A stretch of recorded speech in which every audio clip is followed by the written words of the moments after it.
Hello everyone. In this video, we are going to learn about Erik Erikson theory of personality, also known as the lifespan approach. Erikson was deeply interested in how people develop throughout their entire lives, Erikson believed not that just in our childhood. personality develops He step by studied step, people from different following a cultures, natural pattern. including This is American called Indian the groups in South epigenetic principle. Dakota and California. During his research, Erikson noticed something interesting. Some psychological problem people face couldn't be explained by Freud's traditional ideas.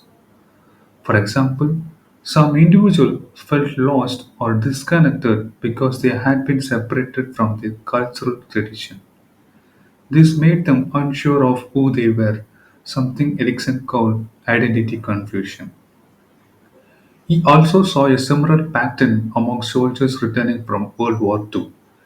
Their struggles weren't mainly from repressed childhood conflicts, as Freud might have said, but from the trauma of war and the loss of cultural identity.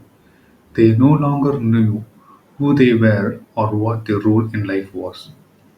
Erikson described this experience as a confusion of identity. From this observation, Erikson developed his psychosocial stages of personality development. He divided personality growth into 8 stages that occurs across the entire human lifespan, from infancy to old age. Now, here is a key difference between Freud and Erikson.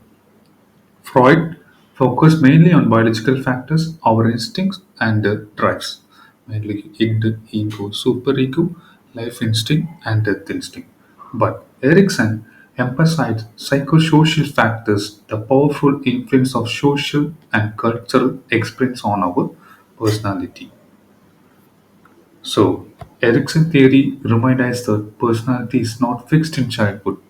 It continues to grow, shaped by our relationship, cultural, and life experience throughout our entire lifetime.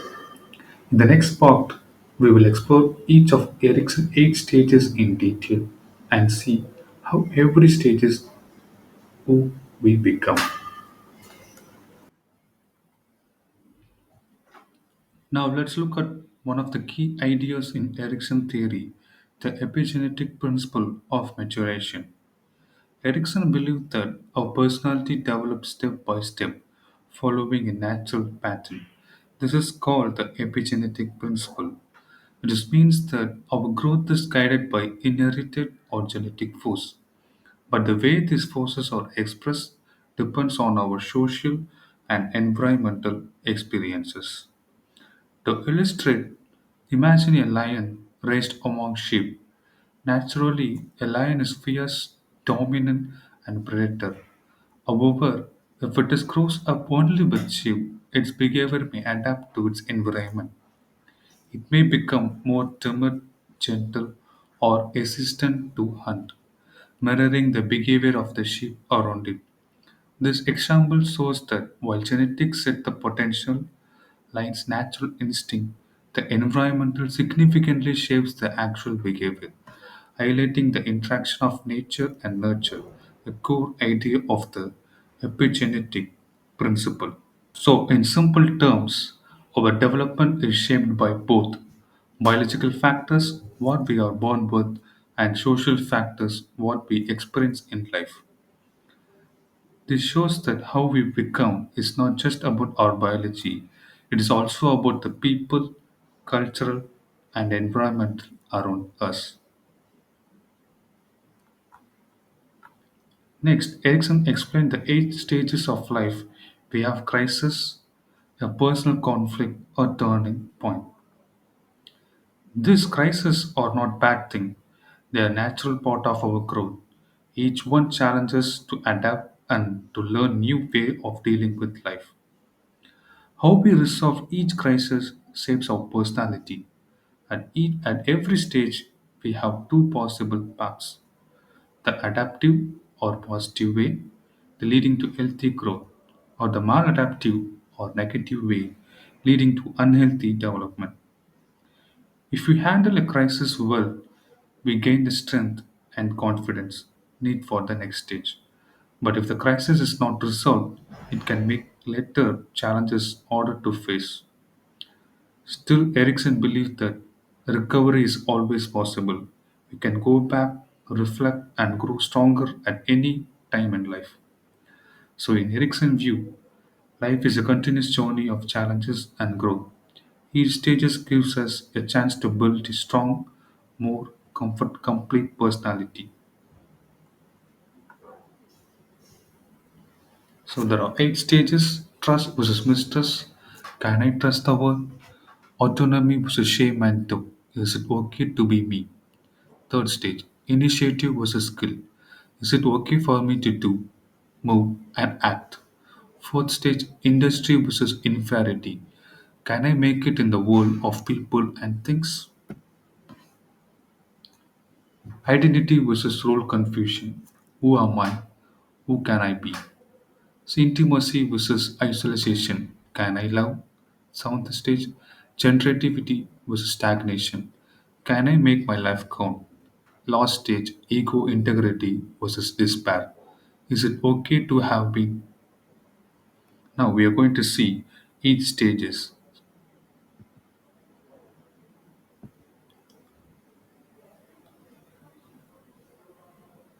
So stage one, trust versus mistrust, birth to 12 months. In every first stage of life, babies completely depend on the caregivers for food, comfort, and safety. If the caregivers, usually parents, are loving, responsive, and consistent, the baby learns to trust them. The trust builds the belief that the world is safe and predictable phase. But if the caregivers are unresponsive, neglectful, or harsh, the baby may develop mistrust, feeling anxious, fearful, and uncertain about the world. For example, imagine a baby who cries because he is hungry. If the parents feeds impromptly, trust begins to grow. But if the baby cries or ignored again and again, he may develop mistrust, believing that his needs won't be met. And later, they develop the habit of thumb sucking, and later in adulthood, they will be having smoking habit. They may develop smoking habit.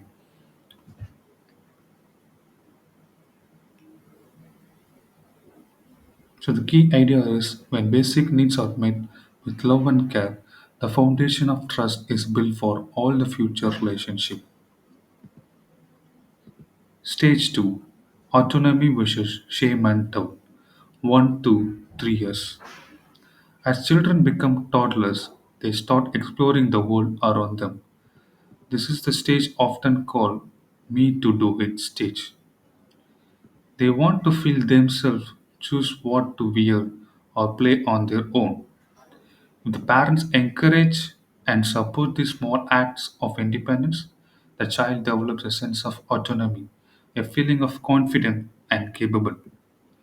But if parents are too controlling, critical, or don't allow freedom, the child may feel shame and doubt about their abilities.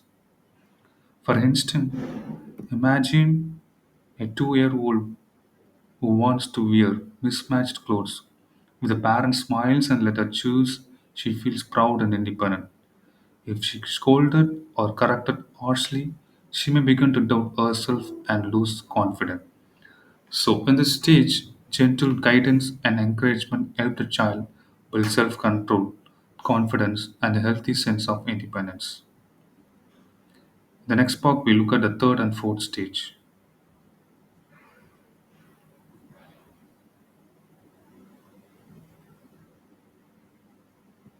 Stage 3, initiative versus guilt, 3 to 6 years.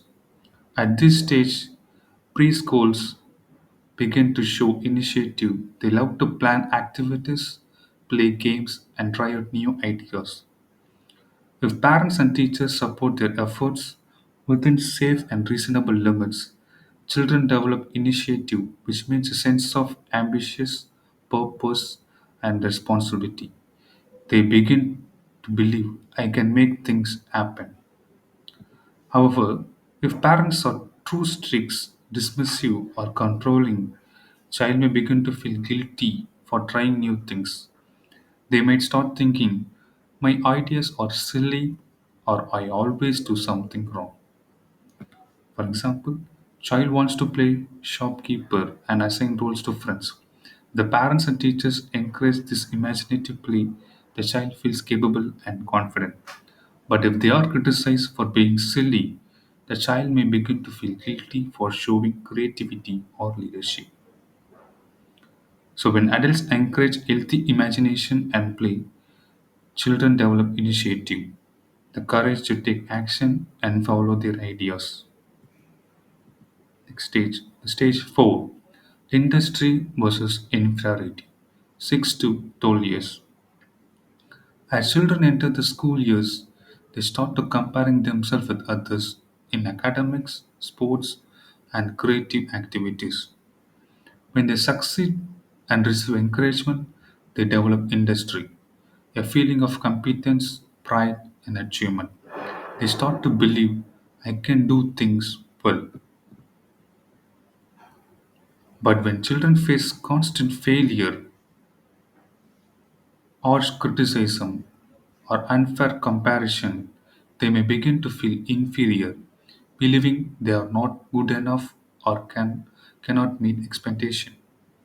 For example, a student who does well in class project and is prized feels industrious and confident, but another child who struggles and consistently compared to others may feel inferior and lose confidence in their abilities.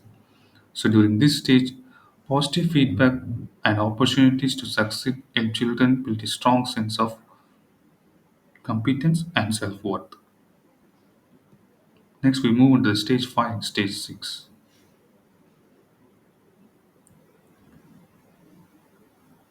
Stage 5, identity versus role confusion. Adolescent 12 to 18 years. This stage centers around one big question: who am I? During adolescence, teenagers begin to explore who they are and what they believe in. They start asking themselves questions: what do I value? What kind of person do I want to become? What career or future path should I choose? In this search, teens are often experiment with different roles. They may try new hobbies, change their lifestyle, make new friends, or explore different interests and goals. When they succeed, they develop a strong sense of identity. They know their values, goals, and beliefs, and they can stay true to themselves even when others disagree. But if they fail to find the sense of self, perhaps because they feel pressured to follow others' expectation or become confused and apathetic, they may experience slow confusion.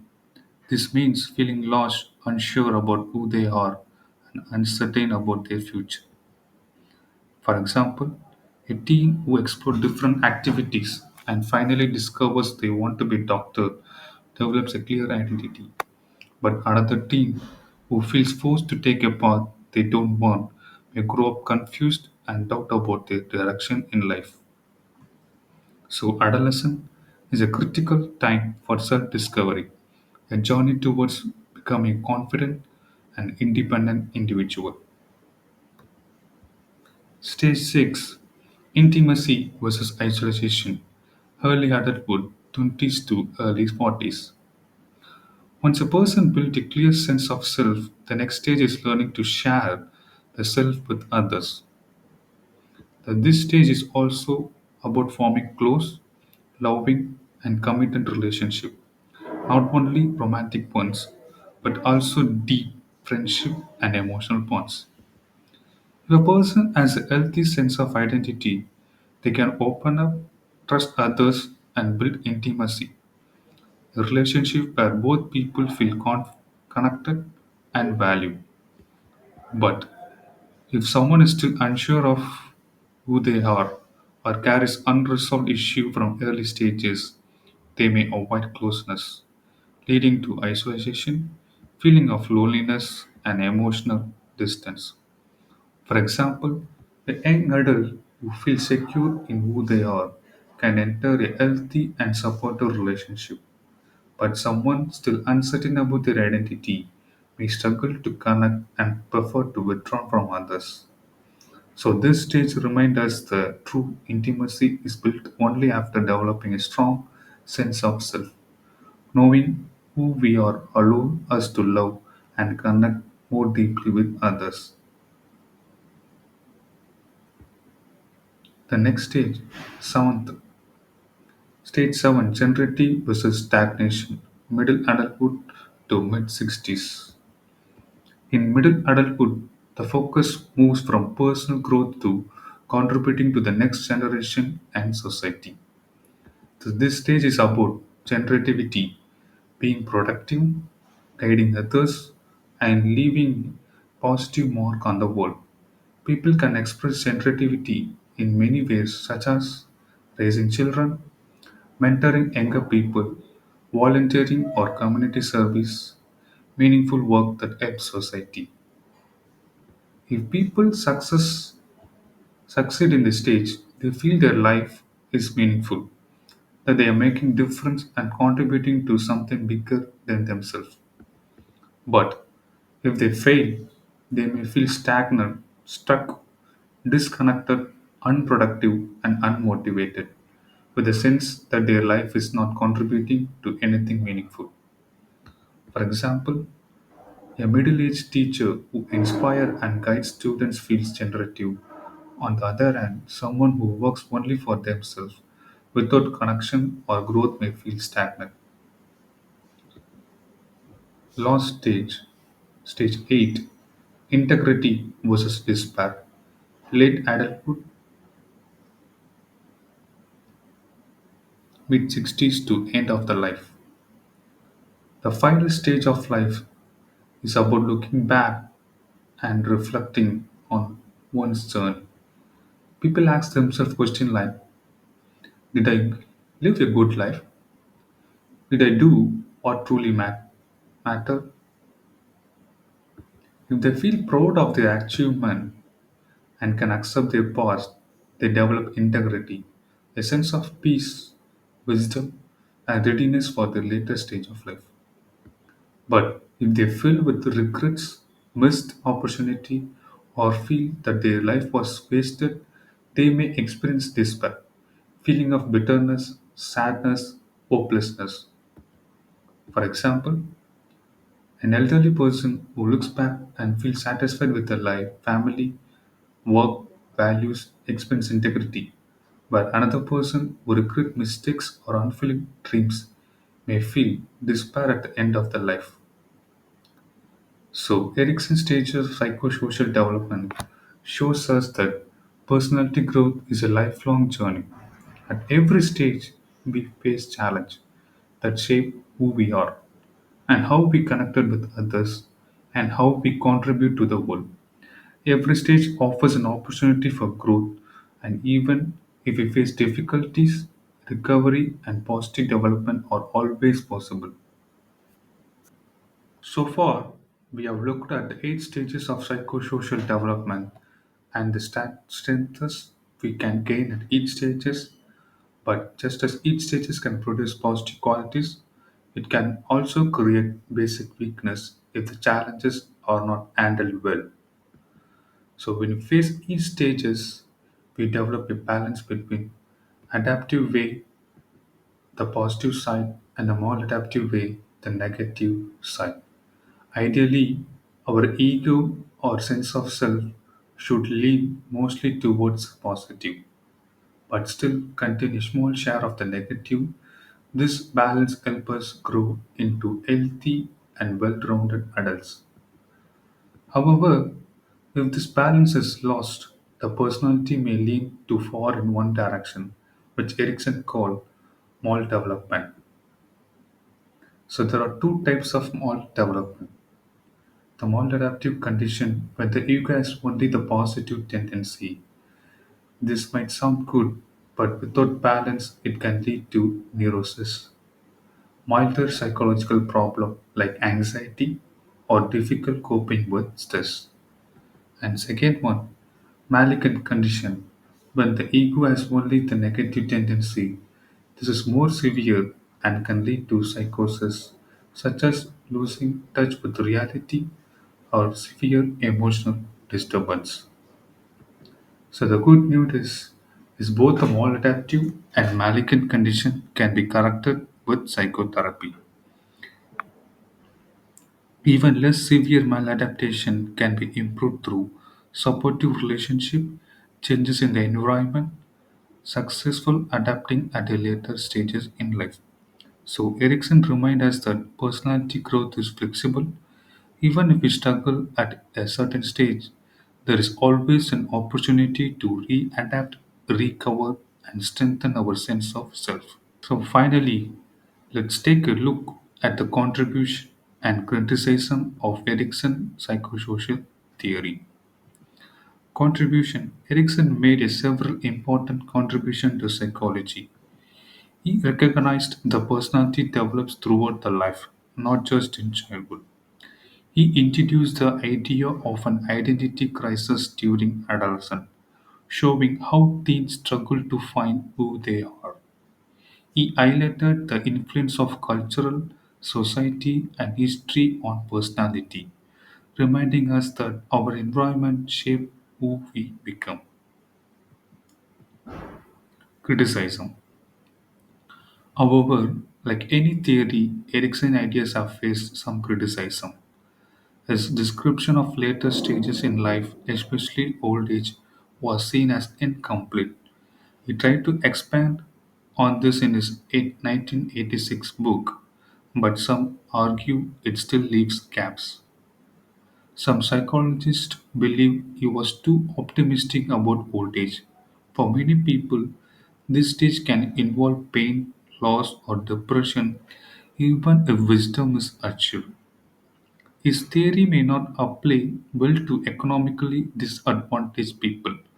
For example, Erikson suggested that adolescents explore different roles in a moratorium, but not everyone has this luxury. Some teens may not need to work immediately to support themselves, limiting their ability to explore identity. Erikson responds to criticize. Erikson didn't argue much with criticize. He accepted that no single theory can explain personality completely. So, in note, despite the criticism, Erikson's work has had a huge impact on psychology, education, counseling, and even popular culture. His ideas about lifelong development, identity, and social influence continue to shape how we understand people today. Thank you.